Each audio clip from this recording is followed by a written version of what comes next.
On this episode of ResiWeek, Rovi has purchased TiVo for $1.1 billion, why physical media may not be done yet, plus what is the best streaming device for you. All that and more, next on ResiWeek. The network for the AV industry. What are you listening to? This is AV. This is AVNation. This is AVNation. This is ResiWeek, episode 14, recorded Monday, May 2nd, 2016. Not dead yet. ResiWeek is brought to you by our fine group of underwriters, companies like Buy-In. This is ResiWeek, the weekly look at the home and residential segment of the AV industry. My name is Tom Albright. I am your host. With us to talk about that very thing, first and foremost, Mr. Jeremy Glowicki from Residential Systems. Hello, sir. Hello. How are you doing, Tim? Doing well. Also with us, a person I have read and followed for many years, not just about AV, but he also writes a very good blog about beer and all kinds of fancy schmancy beers. Mr. Siaka, John Siaka Tweets. Hello, sir. Hello. How are you? Doing well. Thank you very much both for joining us here. Not that anybody needs to know this, but just to let you know how we do things is we send stories out to these folks, these fine people who give us their time on a weekly basis, saying, hey, here's some stories we think that would be interesting. Try to give them 2 or 3 days in advance notice, just so we all have busy lives. We want to read through the stories. And then every once in a while, something will pop up after we send out said stories. This is one of those weeks. And you know what? God love it. The AV industry in general is in the midst of everybody buying everybody. And I thought that the residential market would actually be immune to that. And lo and behold, they're not. If you're watching the video, Rovi is buying TiVo in a $1.1 billion, as in B, billion-dollar deal. One thing that's interesting about this story, if you read through it, first of all, is the amount. You got over $1 billion for a company who started out about 16, 17 years ago, and has become a Kleenex brand. And then when I say that, TiVo has become a verb for fast forwarding and recording and skipping over commercials, and they were one of the original DVRs, or at least the more popular DVRs, and now they have become a verb for recording and playing back your shows on a hard drive, right? So that's one of the interesting things is the fact that Rovi is keeping that name because of longevity, because of the brand recognition. The other thing is the amount. Holy cow. Over $1 billion for a company that, even though they have the brand recognition, the last couple of years they have struggled when it comes to a number of different, let's just say, moves, right? They've become the Kleenex, but they've also lost market share in doing that. Both DirecTV and Dish Network now have their own DVRs. Comcast and Time Warner and Charter, who are here in St. Louis, they all have their own DVRs. So, Jeremy, first and foremost, what do we make of this deal? Is this a good deal by Rovi in picking up TiVo? To be honest, I don't know as much about the Rovi side of it, but I've done a little bit of research on that, the channel guide, and it looks like they're really trying to merge what they do really well with what TiVo does really well, and that's create a dynamic channel guide for what is, like you said, the Kleenex of DVRs, that is trying to make a new, kind of inroad with the whole 4K approach with their new Bolt product, it looks like. So, they're trying to blend in the streaming apps. It's not as comprehensive as a Apple TV or Roku or something like that, but it does have what appears to be Netflix, Amazon Prime, Hulu, YouTube, and Pandora as their first foray into the streaming services integrated into the DVR. And then you've got the 4K capability. And so to have a dynamic guide that's, TiVo pretty much had a standard guide, right? I mean, it seemed like a pretty straightforward guide, and you can really personalize what you're getting now with the blend of the two technologies. So, with this deal, I don't know if you're not going to get uh, uh, something that we're used to on our side with, some of the really dynamic user interfaces, but I think that you probably are going to get a little bit more zippy user interface for the TiVo, mobile friendliness perhaps. So for TiVo, it seemed like a good fit from why they would say this is great for us, and of course making some money. I don't know if it's going to, what from Rovi gives them some legitimacy and a direct partner that obviously is very expensive, but they've been kind of behind the scenes doing OEM relationships with a lot of other services. Now they've got their own that they're going to be able to work directly with. So I don't know the business end of it and how much things are supposed to cost, but it seems like a good blend of two technologies for sure from just a straight user standpoint. Yeah, John, Jeremy makes a good point about the fact that you've got these two products now. Rovi has been doing a lot of OEM, and so now they have their own product line. Bolt came out. I think, I could be wrong about this, but I think Cedia last year was one of the first times that they laid out the Bolt 4K. What do you make of taking these two technologies and kind of merging them together? Well, TiVo seems to have, it's one of those products that has just phenomenal customer loyalty. You talked about like a brand for life. People talk about TiVo, and once they've had it, they do not want to give it up. Yep. So I think what they're buying, besides their technology, is certainly their name. You said it's almost like a generic word in the industry. I think that the big move for them would be to start licensing that technology into all of these Comcast and Scientific Atlanta and Motorola cable boxes. I mean, people hate those cable boxes. They love TiVo. If they could start licensing it in there like something Dolby would do, that seems like just a way to print money.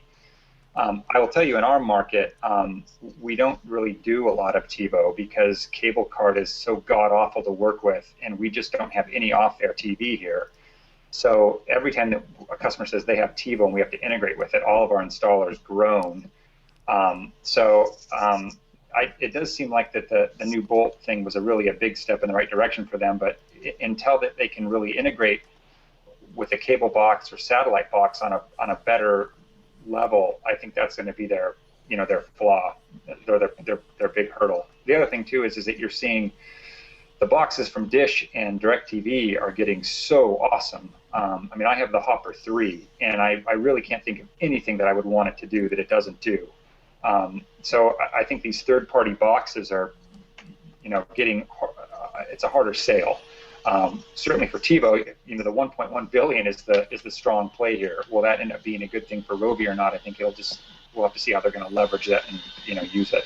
It's a very good point that the whole idea that the boxes are getting better and better, and I think part of that actually is the genericization, if that's a word, of TiVo and people taking their innovations, right, and making them better. I mean, if you think back, good Lord, even 5-6 years ago, some of the iterations of DirecTV's interface was not the greatest in the world. 10 or 12 years ago, DirecTV actually had a deal with TiVo, right? It was a partnership, and it was if you got a DirecTV DVR, it was a TiVo interface. It was a TiVo device. And for whatever reason, that deal, was not renewed for some reason. I think it'll be interesting to see, how these guys play this out, and if they can move into a better integration with satellite boxes and the cable companies. So, all right. Next up story is actually a story from John and talking about physical media. It's interesting, right? I read this, and then the very next day I went to Best Buy, and my kids were like, "You have to buy The Force Awakens," and I had to explain to them, "No, not yet." But I'll explain why in a second. But John, you're talking about physical media, right? And the fact that for years and years and years, people have been sounding the death knell of physical media. Reed Hastings from Netflix at one point said that by 2020, Netflix will no longer be in the physical media business, right? They're going to be nothing but streaming, and that was him obviously forecasting. Why do you think that physical media is not dead? Well, I think that at the end of the day, when it comes down to something that people really love and they really want to own, they want that hard copy of it. We're seeing it with vinyl. People want to get the record again. Yep. I just think that there's certain things people want to have the physical disc of, and streaming still is not there yet with the absolute same quality. When I think that if it gets to the point where it is on parity, it might be a different story. But today, if you want the best quality of something, that means getting a physical disc. So I think there's a variety of things, but I think there's going to always be that sense of I want to own it, I want to be able to hold it in my hand, I want to have it forever, I want that to be the disc. Now, most of the discs today come with a digital copy, so you're kind of getting the best of both worlds. I could spend $19 and get the digital only version, or I could spend $19 and get the disc and the digital version. So, I put it on my daughter. She can watch The Force Awakens on her phone, but I said, before you watch it, we got to watch it on the big screen first. So I think that people, they want to, if it's something they love and they want to have forever, they want to own it. And I think that now that we're moving into Ultra HD and Ultra HD Blu-ray, where I think we're going to continue to see an even bigger disparity of quality. When you talk about a Netflix stream, which is somewhere around 15 megabits per second, versus an Ultra HD stream, which is somewhere around 100 megabits a second, that's a lot of difference in quality. And I think that people are going to maybe shift back toward that, and especially on the high end, it's like want to have the best version possible. Well, and I was actually going to bring that up is for a number of years, one of the things people were pointing to, myself included, about the demise of physical media is you have this move to the next generation of resolution, and we can agree to disagree on UHD versus 4K and what all those acronyms mean. But let's just call it the next generation of resolution, right? Something beyond 1080p. Up until recently, like the last 6 months, there has not been really a good physical media transport for the next generation of resolution, for 4K, for UHD TV, or for UHD. Are you saying that as we're getting into that's going to move people back to physical media then, and away from?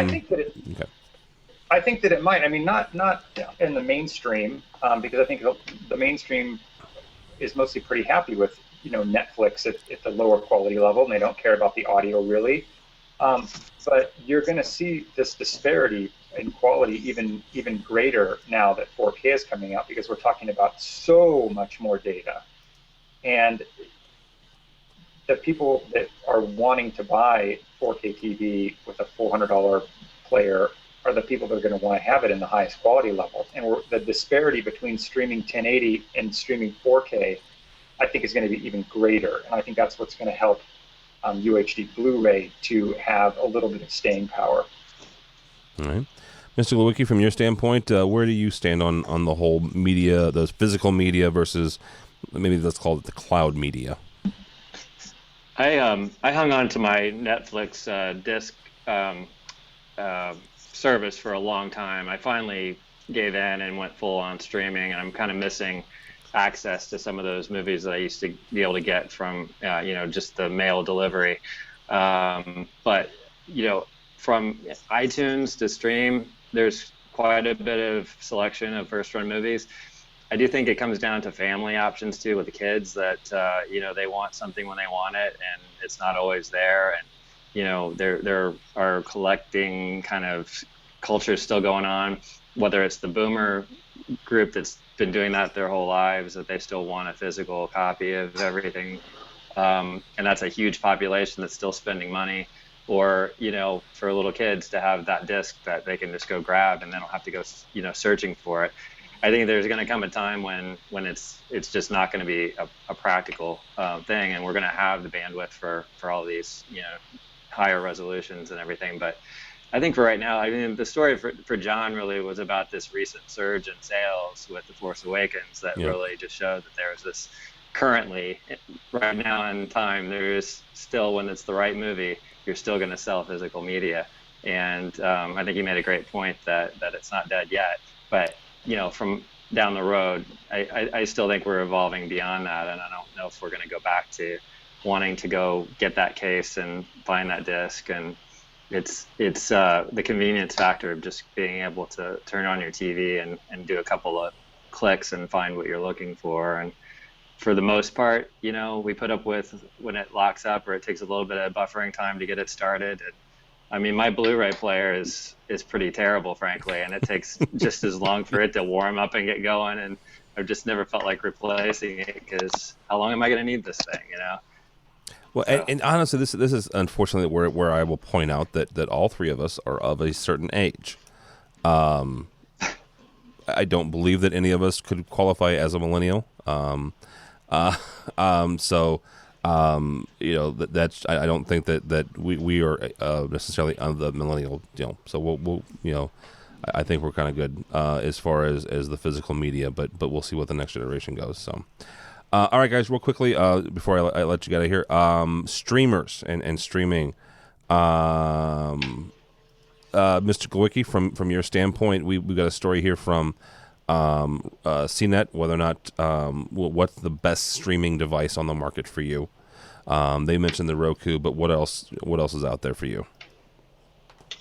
Well, I'm an Apple TV guy, and it's hard to switch to another device when you're kind of everything's programmed. I've got all universal remotes programmed for this, and I'm not jumping around a lot. But our friend Todd Puma, who's been on the podcast quite a bit, did a great piece where he compared and contrasted, and really came to convince me, after really being the guy that made the hard sell for me on the Apple TV, and I'm all in, that the Roku kind of comes out on top for him because of the Amazon Prime capability. And I'm a bit of a TV binge watcher, and there are these shows that come on Amazon that I don't have access to unless I want to sit at my computer and watch them.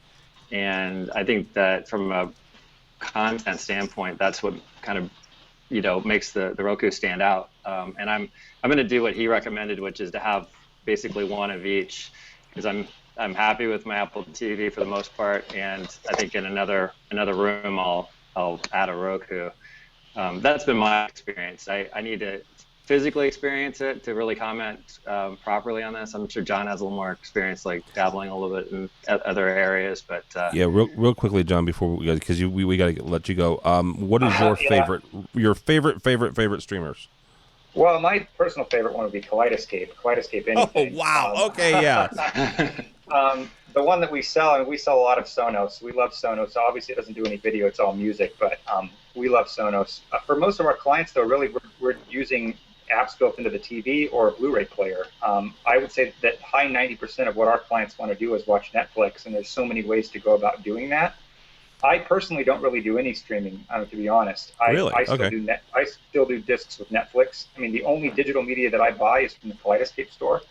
I mean, how opulent is that? Okay.